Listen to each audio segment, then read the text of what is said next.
Assalomu alaykum. Hozirgi mavzu yana sakrolit haqida.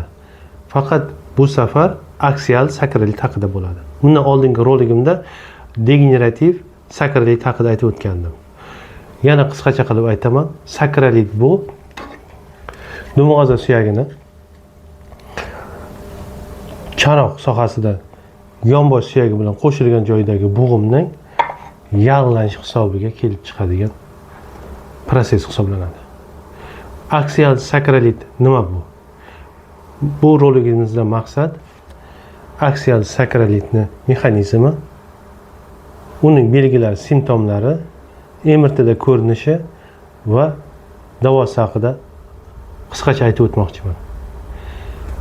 Aksial degani bu autoimmun proses, ya'ni o'zining immun sistemasi o'zining to'qimasiga nisbatan, o'zining bo'g'imining to'qimlariga nisbatan aktivlashib va o'zining bo'g'imini yemirib boshlaydi, o'zining immun sistemasi. Mana shu bo'g'imda yemirilish hisobiga yog'lanish kelib chiqishi bu aksial sakrolit deyiladi. Endi uni belgilari qanaqa bo'ladi? Simptomlari. Birinchi,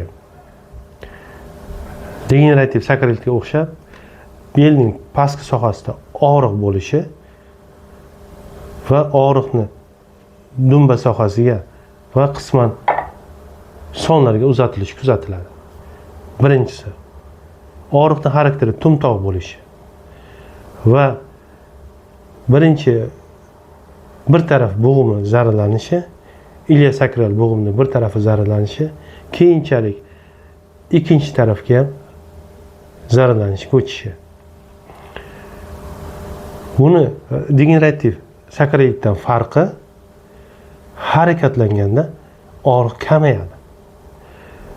O'tirganda, yotganda og'riq kuchayadi. Degenerativ sakrolitda aytgandik, harakatlanganda, ko'p yurganda, ko'p tika turganda og'riq kuchayadi. Bundan naborat harakatlanganda og'riq kamayadi. Va yana asosiy belgilardan biri, kechqurun tunning ikkinchi yarmida og'riq kuchayishi kuzatiladi.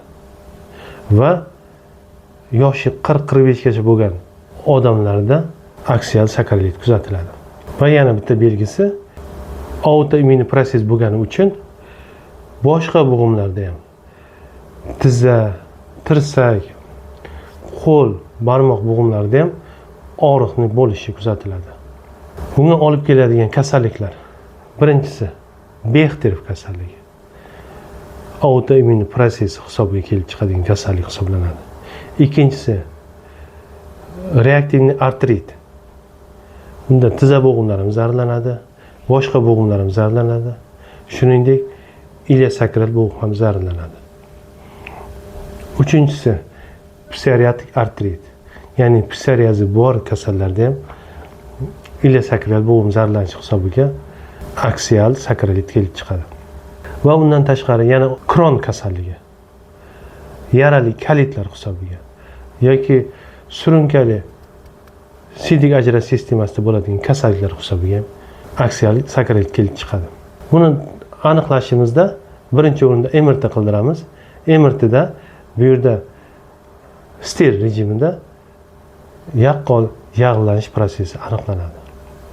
Va bunda ham sklerotik proses va erozivniy achaklar bo'ladi.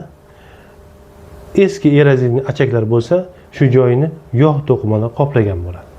Va undan tashqari laboratoriya tahlillarni qaraydigan bo'lsak, soyning oshishi, C-reaktiv oqsilning oshishi, ya'ni ko'tarilishi, HLA B24 markerining oshishi kuzatiladi. Davosiga keladigan bo'lsak, bundan ham birinchi o'rinda og'riq qoldiruvchilar MPVSlar, ibuprofen, diklofenak, koksiplar tavsiya qilamiz va Kegel mashqlarini doimiy bajarishni tavsiya qilamiz va biologik preparatlarni, ya'ni TNF alfa ingibitorlarni qo'llashimiz mumkin bo'ladi. TNF nima degani? Tumor nekroz faktori. Ya'ni shu sitokinni autoimmun prosesda oshib ketishi kuzatiladi. Shuning uchun TNF alfa ingibitorlarni qo'llash tavsiya etiladi. Shulardan eng ko'p qo'llaniladigan adalimumab ishlatiladi. Bu ilk haftada bir marta qo'llaniladi. Agar yazviniy kolit yoki Kron kasalliklari bo'ladigan bo'lsa, sekukinumab biologik preparatlar ishlatiladi. Va bu yerda PRP terapiya qilinmaydi. Chunki autoimmun proses hisoblanadi.